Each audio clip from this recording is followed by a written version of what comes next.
Salut les disjoncteurs, aujourd'hui on va parler histoire d'entreprise et le premier numéro sera sur Back Market. Alors imaginez un marché high-tech où tout est d'occasion, mais garanti, remis à neuf, presque comme du neuf, c'est le pari un peu fou de Back Market. Une start-up française née il y a 10 ans, aujourd'hui on vous raconte son aventure aux trois actes, d'où elle vient, comment elle est devenue un succès international et ce qu'on peut retenir aujourd'hui en matière d'économie circulaire. Préparez-vous pour un voyage inspirant au cœur du reconditionné. Notre histoire, elle commence en 2014 en France. Trois amis, Thibaut Hugues de la Rose, Quentin Le Brewster et Vianney Vogt partagent une conviction. Il faut donner une seconde vie à nos appareils électroniques. Pourquoi? Parce qu'ils voient autour d'eux des montagnes de téléphones et de smartphones jetés ou oubliés dans les tiroirs parce qu'on ne les utilise plus, alors que ces appareils pourraient encore servir. Moins de 1% des déchets électroniques étaient revalorisés à l'époque, et pour vous dire, aujourd'hui, c'est pas beaucoup plus. Les restes finissant souvent à la décharge. Et ils savent qu'au moins 80% de l'empreinte carbone d'un smartphone se joue lors de sa fabrication. En clair, fabriquer sans cesse du neuf pollue énormément et c'est du gâchis quand les alternatives existent. Ces trois trentenaires ne sont pas des novices. Thibaut et Quentin travaillent chez NetEven, une société qui connecte des vendeurs au marketplace en ligne. C'est là que Thibaut découvre un nouveau type de vendeur, les ateliers de reconditionnement high-tech. En visitant l'un de ces ateliers, perdu en race campagne, il reste ébahi. Eh ben oui, des salles blanches sans poussière, des techniciens en combinaison digne de 2001, l'Odyssée de l'espace, en train de changer des écrans d'iPhone, de réparer des téléphones. Ce contraste entre le savoir-faire pointu de ces reconditionnaires et la mauvaise image de la seconde main sur les sites d'occasion le frappe. Vianney, lui, travaille dans un incubateur de start-up et rêve d'entreprendre. Tous trois se retrouvent autour d'un café en mars 2014, dans la région de Paris, et se posent LA question. Comment réduire l'impact écologique de nos téléphones? Les discussions fusent, ils connaissent l'alternative au neuf, le réemploi. Récupérer des appareils usagés, les réparer, les reconditionner. Le problème, c'est que le grand public n'a pas confiance. Reconditionner rime pour beaucoup avec occasion douteuse, sans garantie, défaut et panne. C'est décidé. Il faut donner ces lettres de noblesse aux reconditionnés. Thibaut convainc Quentin et Vianney de foncer. Leur idée, créer une plateforme unique mettant directement en relation les ateliers de reconditionnement et les consommateurs. En somme, une marketplace en ligne où l'on pourrait acheter un téléphone reconditionné en toute confiance, comme on achèterait du neuf. Le projet prend le nom, un brin provocateur, de back market. Littéralement, le marché du retour. Un clin d'œil au black market, le marché noir, sauf qu'ici, on remet les produits dans un circuit légal avec l'aide de l'accélérateur parisien Nouma. Il prépare le lancement. En novembre 2014, Back Market voit officiellement le jour. Les débuts sont modestes mais prometteurs. Sur le site, on ne trouve d'abord que des smartphones reconditionnés, iPhone, Samsung, les plus grosses marques. Vendus jusqu'à 75% moins cher que le neuf. Chaque produit est entièrement testé, réparé si besoin, assorti d'une garantie de 6 mois minimum. Pour rassurer les acheteurs, Back Market met en avant la qualité. Une fiche détaille les réparations faites et les clients peuvent noter les vendeurs. D'ailleurs, la jeune startup sélectionne soigneusement ses partenaires et à ses débuts, seuls 6 ateliers de reconditionnement sont habilités à vendre sur la plateforme, chacun audité sur place par l'équipe. Le but affiché de Back Market est de faire du remade in France et de lutter contre l'obsolescence programmée en rendant cool le réusage, explique Vianney-Vot. En clair, Back Market veut rendre l'achat de produits reconditionnés désirable, presque hype. Très vite, l'ambition dépasse le smartphone. À terme, on veut faire trembler Darty, lance Back Market en 2015. Pas question de se limiter au téléphone. Dès février 2015, Back Market ouvre son catalogue aux ordinateurs portables, aux tablettes, puis à l'électroménager. Leur vision, que le reconditionné devienne une véritable alternative au neuf dans tous les rayons high-tech. Cette philosophie se retrouve dans leur slogan de l'époque, C'est pas neuf, c'est nouveau. Clamé sur leur pub quelque peu impertinent. Les fondateurs passent à l'action pour financer cette aventure. En 2015, Back Market décroche une première levée de fonds de 300 000 euros auprès de proches et de business angels. C'est modeste, mais suffisant pour amorcer la machine. Très vite, la mayonnaise prend, le site attire des consommateurs attirés par les prix cassés et la promesse écologique. En un an, Back Market réalise 3 millions d'euros de volume d'affaires, puis 30 millions l'année suivante. Un démarrage fulgurant, le concept séduit, acheter un iPhone d'occasion à moitié prix avec une garantie, ça fait réfléchir bien des gens. Surtout que l'entreprise martèle son double engagement, pouvoir d'achat et écologie. Pour chaque appareil vendu, le site indique par exemple combien de déchets électroniques on évite en ne l'achetant pas neuf, histoire de sensibiliser clients à cet impact positif. Ainsi, en l'espace de 2 ans, Back Market est passé du statut de petite idée germée entre amis à celui de start-up en pleine accélération. Mais le plus gros de l'aventure reste à venir. Préparez-vous, parce que la fusée Back Market ne va pas tarder à décoller vers l'international et affronter quelques turbulences en route. 2017, Paris. Back Market n'a que 3 ans et déjà les choses accélèrent sérieusement. La jeune pousse boucle une deuxième levée de fonds de 7 millions d'euros. À ce stade, elle a prouvé son concept en France et commence à voir plus grand. D'ailleurs, environ 30% de son activité est déjà réalisée lors de l'Hexagone en 2017. Back Market a fait ses premiers pas en Europe. Espagne, Allemagne, Belgique, Italie. Autant de pays où la plateforme s'est lancée pour répandre la bonne parole du reconditionné. Pour une start-up française toute jeune, s'implanter simultanément sur plusieurs marchés européens est un pari audacieux. Mais le besoin est universel. Partout, acheter moins cher et plus vert, ça parle aux consommateurs. Résultat, Back Market atteint 96 millions d'euros de volume d'affaires en 2017. Le modèle commence à faire ses preuves à l'international, même si tout reste à compter. Avec la croissance viennent des soutiens de poids. En 2018, Back Market réalise une troisième levée de 41 millions d'euros auprès d'investisseurs prestigieux, le fonds Daphne, le groupe Arnaud, famille propriétaire de LVMH, l'e-commerçant Thierry Petit et la société Euraseo. Voir la famille Arnaud, symbole du luxe français, investir dans le reconditionné a de quoi marquer les esprits. C'est un signe de confiance fort. Back Market n'est plus une simple petite start-up, c'est un acteur qui compte. Forte de ses moyens, la société accélère encore. 2018, c'est aussi l'année d'un grand saut. Back Market s'attaque au marché américain. La start-up ouvre ses bureaux à New York et part à la conquête des États-Unis.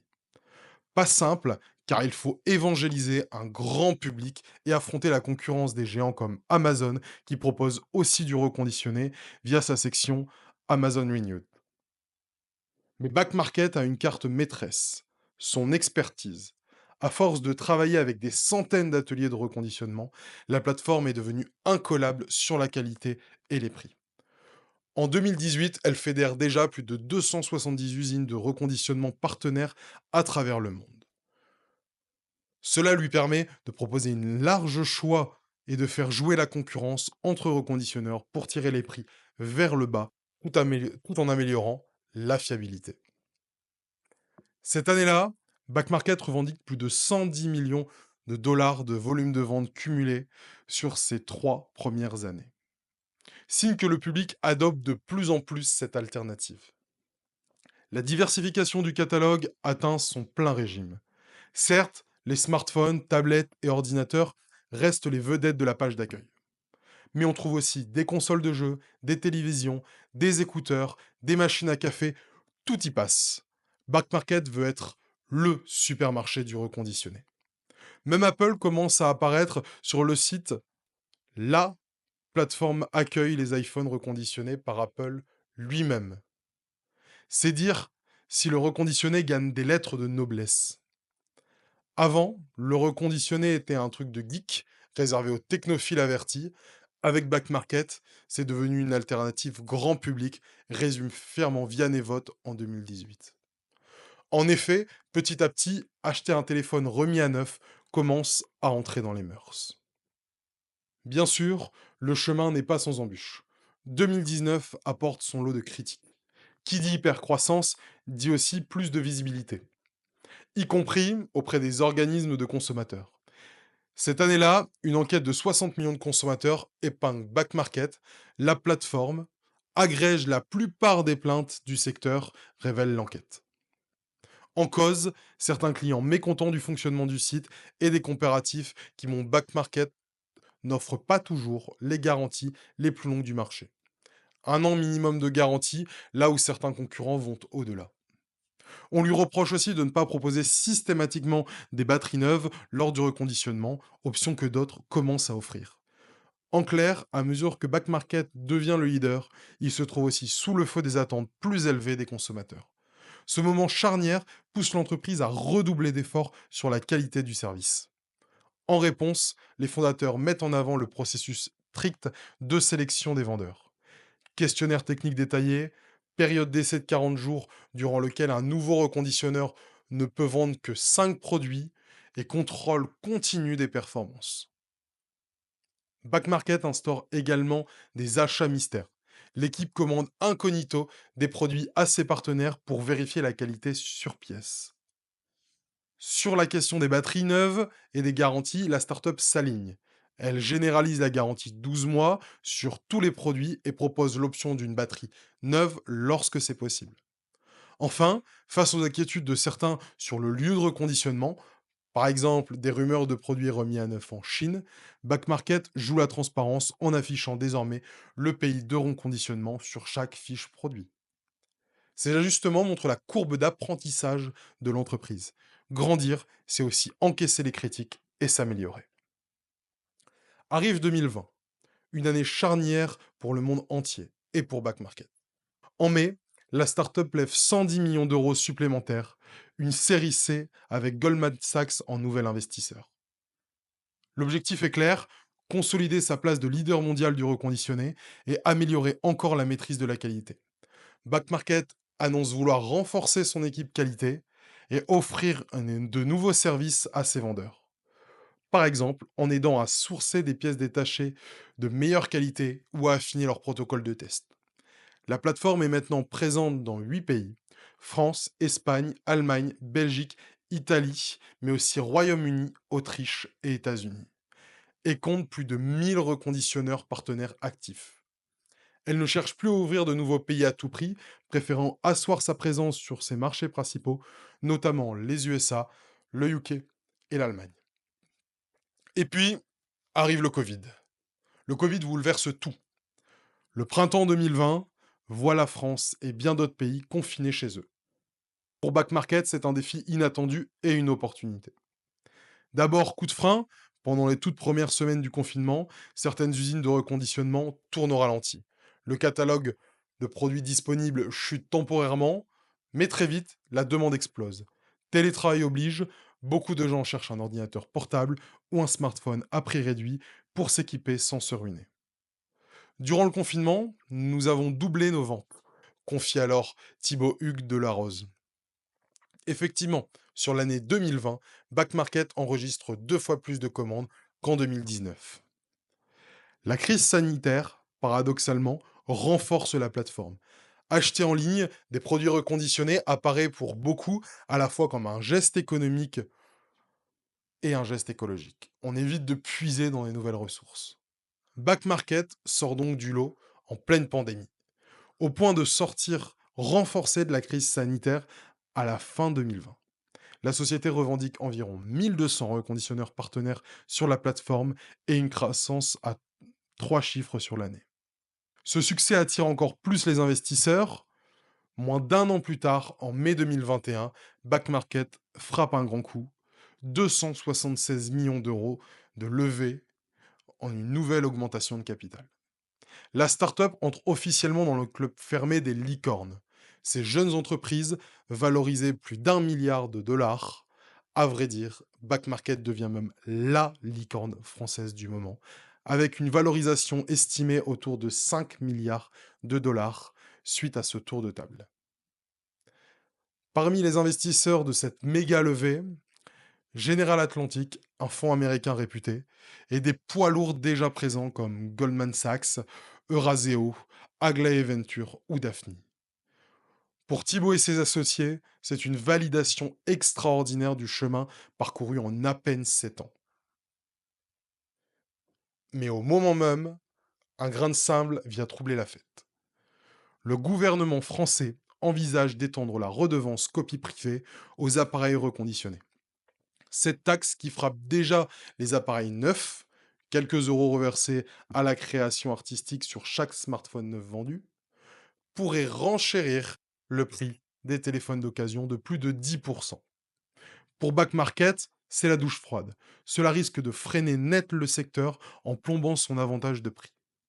Dans un communiqué au ton inhabituellement amer, l'entreprise dénonce cette perspective en pleine annonce de levée de fonds. On n'a pas trop envie de faire la fête, confie une porte-parole, soulignant qu'imposer une telle taxe aux produits reconditionnés reviendrait à condamner la filière française et à sabrer le pouvoir d'achat des clients modestes qui plébiscitent ces produits. Il faut savoir qu'en 2021, 40% des clients de Back Market sont en situation précaire. Pour eux, le reconditionné est un moyen d'accéder à la tech à moindre coût. Back Market monte au créneau. Blog, post à l'appui.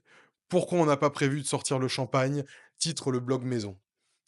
Et lobbying intense. Finalement, après de nombreux débats, un compromis sera trouvé quelques mois plus tard. La redevance sera bien appliquée aux smartphones reconditionnés, mais à un taux réduit. Un mal pour un bien, l'avenir le dira, mais cet épisode marquera Back Market comme son premier combat politico-réglementaire, signe que l'entreprise est désormais assez influente pour peser dans le débat public. Quoi qu'il en soit, Back Market continue sa route. En janvier 2022, nouveau record. 450 millions d'euros sont levés lors d'un tour mené par le fonds Spring Capital.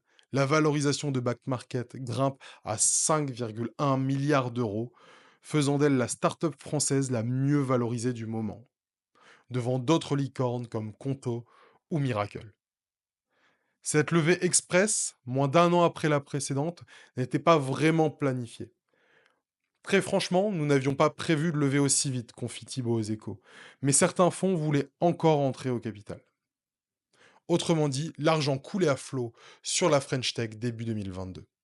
Et Back Market a saisi l'opportunité. Avec plus d'1 milliard de dollars levés au total, la société dispose d'une énorme cagnotte pour alimenter sa croissance. Elle est désormais présente dans 17 pays et compte plus de 600 salariés fin 2021, avec des bureaux à Paris, Bordeaux, New York, Berlin et même un lancement au Japon effectué discrètement fin 2021. Le reconditionné n'a plus de frontières. Cependant, l'euphorie sera de courte durée. 2022 voit un retournement du climat économique. L'inflation et la fin de l'argent facile secouent la tech mondiale. Back Market n'est pas épargné. Après l'hypercroissance, l'heure est à la rationalisation. Fin 2022, la startup prend une décision difficile. Réduire la voilure sur les recrutements et se séparer d'environ 13% de ses effectifs. En tout, 93 postes sont supprimés début 2023, dont 67 en France, via un plan de départ volontaire. C'est un choc pour cette ex-petite famille qui avait grandi très vite jusqu'à 715 employés. Officiellement, Back Market va bien, mais il faut se rapprocher de la rentabilité, explique la porte-parole, car le contexte économique actuel est bien différent de celui des 2 dernières années. En effet, un an plus tôt, l'entreprise levait des centaines de millions sans sourcil. Désormais, les investisseurs attendent des résultats concrets. Back Market en profite pour revoir sa stratégie. On freine les expansions géographiques coûteuses et on se concentre l'effort sur les marchés existants.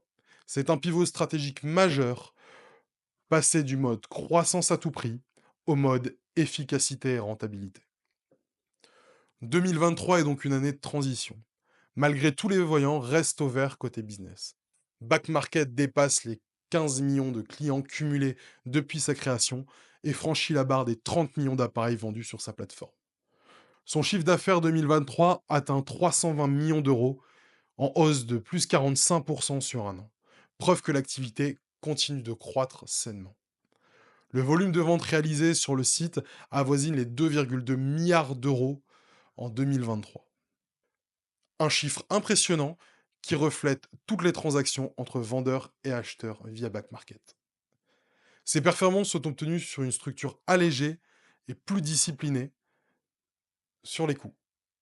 Back Market commence à récolter les fruits de son recentrage. Lors de sa grande conférence Keynote de septembre 2024 pour fêter ses 10 ans, la direction annonce fièrement que l'entreprise sera rentable en Europe sur l'année 2024. C'est la première fois que Back Market atteint la rentabilité sur son marché domestique. Un passage symbolique pour cette ex-startup qui a longtemps privilégié la croissance. Ça montre qu'on n'a pas traversé ces moments difficiles pour rien, confie Thibault. C'est la preuve que notre business est solide. Parallèlement, Back Market n'a pas abandonné son esprit offensif. En 2023-2024, l'entreprise multiplie les partenaires stratégiques pour pousser encore le reconditionné dans de nouveaux circuits. Par exemple, elle s'allie avec Bouygues Telecom. L'opérateur propose dans certaines boutiques des smartphones reconditionnés back market directement avec ses forfaits. Aux États-Unis, un partenariat similaire est conclu avec Visible. Surtout, Back Market frappe un grand coup fin 2024 en devenant le partenaire officiel de Sony PlayStation pour la reprise des consoles PlayStation 4 sur le marché américain. Concrètement, si vous rendez votre vieille PS4 au magasin aux USA, Back Market se chargera de la reconditionner et de la revendre en exclusivité, que ce soit sur le site de PlayStation ou dans les enseignes participantes. C'est un signal fort, un géant du jeu vidéo fait confiance à Back Market pour la seconde vie de ses produits, preuve que le reconditionné devient incontournable. Et ce n'est pas tout. Lors de la keynote des 10 ans, Back Market dévoile aussi des innovations produits pour chouchouter ses clients. Un nouveau label, Verified Refurbished, est lancé afin de distinguer les produits reconditionnés de qualité supérieure et offrir encore plus de transparence aux acheteurs. Dans la foulée, une catégorie premium fait son apparition sur le site, regroupant les appareils sans aucun défaut esthétique et reconditionnés avec des pièces d'origine du fabricant. Le but, rassurer les plus exigeants et montrer que le reconditionné peut rimer avec excellence. Back Market introduit également un outil de comparaison des produits boostés à l'IA pour aider les consommateurs à bien choisir et savoir quand acheter au meilleur prix, car les stocks de reconditionnés fluctuent. L'idée est claire, il faut faciliter l'expérience et éliminer les derniers freins à l'achat de l'occasion. 10 ans après sa création, Back Market est passé du stade de petit outsider idéaliste à celui de champion mondial du reconditionné. Quel parcours! Mais au-delà des chiffres et des faits marquants, qu'a vraiment changé Back Market? Quelles leçons peut-on tirer de son aventure et quels défis restent à relever? C'est ce qu'on va voir dans notre troisième et dernière partie. L'histoire de Back Market est avant tout celle d'une vision. Consommer différemment l'électronique de manière plus durable. En une décennie, cette vision a gagné du terrain. 5 millions de consommateurs utilisaient déjà Back Market en 2021. Ils sont 3 fois plus nombreux aujourd'hui. En France, le reconditionné est presque entré dans les mœurs. En 2022, environ un Français sur 3, de 18 à 65 ans, avait déjà acheté un smartphone reconditionné. C'est un changement culturel majeur par rapport à 2014, où le concept était encore quasi confidentiel. Back Market a largement contribué à la démocratisation, à force de campagnes publicitaires décalées, de garanties assurées et d'un discours décomplexé. Ce n'est pas neuf, mais c'est tout comme la start-up a rendu le reconditionné cool et fréquentable pour le grand public. Sur le plan écologique, l'impact est tangible. Back Market revendique qu'au total, grâce aux appareils remis en circulation via sa plateforme, on a évité l'émission de 1,6 million de tonnes de CO2 depuis 2014. C'est énorme, l'équivalent de la consommation d'énergie annuelle de 210 000 foyers américains, précise l'entreprise. Chaque smartphone reconditionné plutôt que neuf, c'est autant de matériaux et d'énergie économisés. Selon l'ADEME, agence de l'environnement, réparer ou reconditionner un seul smartphone peut éviter plus de 77 kg d'émissions de carbone par rapport à la fabrication d'un appareil neuf. À l'échelle de millions d'appareils, Le bénéfice écologique est colossal. Back Market aime d'ailleurs rappeler un fait marquant. La high-tech génère plus d'1 milliard de tonnes de gaz à effet de serre par an, soit près de 3% des émissions mondiales. Allonger la durée de vie des appareils est un levier essentiel pour réduire cette empreinte. En ce sens, Back Market s'inscrit comme un acteur de la transition écologique dans le numérique, en popularisant le réflexe du réemploi plutôt que celui de l'achat compulsif de neuf. Thibaut Hugues de la Rose se voit d'ailleurs moins comme un PDG de la tech que comme un éco-combattant. Il n'hésite pas à militer pour le droit à la réparation. Il devrait être normal de pouvoir faire réparer son téléphone facilement, dit-il. En interne, Back Market a pour mot d'ordre Hardware Forever. Faire durer le plus possible nos chers gadgets. Sur le plan économique, Back Market est la preuve vivante qu'on peut aligner business et impact. L'entreprise a bâti un modèle rentable ou en passe de l'être, tout en poursuivant une mission environnementale. Ce que j'aime, c'est qu'on n'a pas à compromettre nos valeurs pour créer de la valeur, affirme Thibault. Plus on fait croître le business, meilleur est l'impact. Autrement dit, la réussite financière de Back Market va de pair avec son utilité écologique et sociale, et non l'inverse. C'est une leçon inspirante. Économie et écologie peuvent se rejoindre. Loin des clichés d'opposition entre ces deux mondes, Back Market montre qu'un modèle plus circulaire peut aussi être un succès commercial. D'ailleurs, la startup a encouragé tout un écosystème, des centaines d'ateliers de reconditionnement, 1800 partenaires en 2024 ont pu prospérer en trouvant des débouchés via la plateforme, créant au passage de l'activité et de l'emploi dans les filières de recyclage électronique. Cela dit, tout n'est pas rose et les limites subsistent. D'abord, Back Market reste tributaire de la qualité des vendeurs tiers. Malgré un filtrage strict, il suffit qu'un partenaire fasse mal son travail pour qu'un client se retrouve avec un appareil défaillant. La satisfaction client dans le reconditionné est un défi permanent. Back Market a beau afficher aujourd'hui un taux de produits défectueux en baisse, autour de 5% contre 10% en 2019, il faut continuellement surveiller et améliorer les process. Les critiques de 2019 l'ont montré, réputation et confiance peuvent basculer très vite. Par ailleurs, la concurrence s'est largement intensifiée. Des géants comme Amazon ou Fnac Darty proposent aussi du reconditionné. Des startups spécialisées se lancent, Certidier, les e-commerce, et même les fabricants s'y mettent. Apple a sa boutique de produits refurb, Samsung offre des programmes de reprise. Back Market doit donc rester innovant pour garder son leadership, d'où les efforts sur le label Verified. L'idée est de se distinguer avec une expérience utilisateur irréprochable et une offre de produits de confiance là où d'autres ne seraient que de simples revendeurs. Une autre limite, souvent pointée, le reconditionné. Aussi vert soit-il, reste de la consommation. Certains diront qu'il vaut encore mieux garder son vieux téléphone que d'en changer, fût-ce pour un modèle d'occasion. Back Market répond à cela en encourageant également la réparation, avec son service Back Repair lancé en 2021, qui oriente les clients vers les réparateurs locaux si leurs appareils peuvent être remis en état. L'entreprise sait que le meilleur déchet électronique est celui qu'on ne produit pas. Son objectif à long terme n'est pas de nous faire acheter plus, mais de remplacer le réflexe du neuf par le réflexe du reconditionné. Comme le souligne Thibault, on peut s'inspirer du marché de l'auto. 87% des voitures vendues en France sont d'occasion. Pourquoi pas atteindre un jour des chiffres similaires pour les smartphones et ordinateurs? Back Market estime que dans le monde, d'ici 2034, 5 milliards de consommateurs pourraient préférer le reconditionné au neuf si la tendance s'accélère. Cela éviterait l'émission de 460 millions de tonnes de CO2, soit 110 millions de voitures retirées de la circulation pendant un an, et 2,9 milliards de kilos de déchets électroniques. Des projections certes optimistes, mais qui donnent une idée du potentiel énorme de l'économie circulaire. En termes de perspectives d'avenir, Back Market se trouve à un tournant. Ayant atteint une taille critique, presque la rentabilité, la scale-up pourrait envisager une introduction en bourse dans les années à venir, comme l'ont fait d'autres licornes avant elle.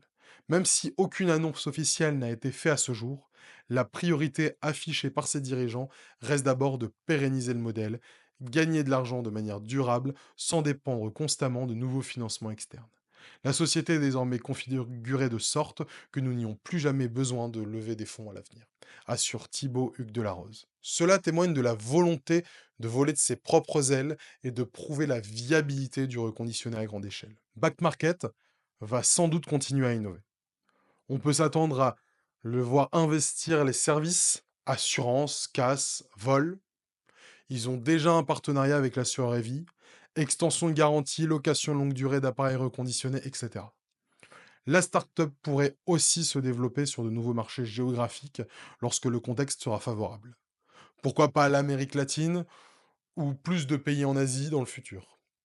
Son défi sera de maintenir son identité de marque fun et engagée, tout en grandissant encore. Garder la confiance des consommateurs sera également crucial. Cela passera par une pédagogie continue. Par exemple, expliquer la différence entre un vendeur tiers sérieux et un autre peu scrupuleux, afficher clairement l'historique du produit. En 10 ans, Back Market a contribué à changer notre regard sur les produits d'occasion. De pari un peu marginal, le reconditionné est devenu un segment en plein essor de la distribution électronique. Cette aventure nous enseigne qu'une autre voie est possible dans la tech. Une voie où l'on consomme mieux, en allongeant la durée de vie des objets, sans pour autant renoncer au progrès ni au plaisir de s'équiper. Bien sûr, Back Market n'a pas réglé tous les problèmes, la surconsommation électronique reste un défi planétaire, mais il a apporté une pièce maîtresse au puzzle de l'économie circulaire. En partant d'une simple idée, née devant un café, ces trois fondateurs ont bâti un acteur mondial qui prouve qu'économie et écologie peuvent avancer main dans la main. Leur parcours, jalonné de succès fulgurants, d'embûches et d'adaptations, est un concentré de ce que l'entrepreneuriat peut offrir de mieux. De l'innovation, du sens et de la résilience. Alors, la prochaine fois que vous aurez envie de changer de smartphone ou de laptop, vous y repenserez. Neuf ou reconditionné, grâce à Back Market et à toute la filière qui est là dynamisée, la deuxième option n'a jamais été aussi accessible. Et c'est une excellente nouvelle pour nous et pour la planète. Si vous avez aimé cet épisode, je vous invite à vous abonner, à liker la vidéo et à la partager. Ciao!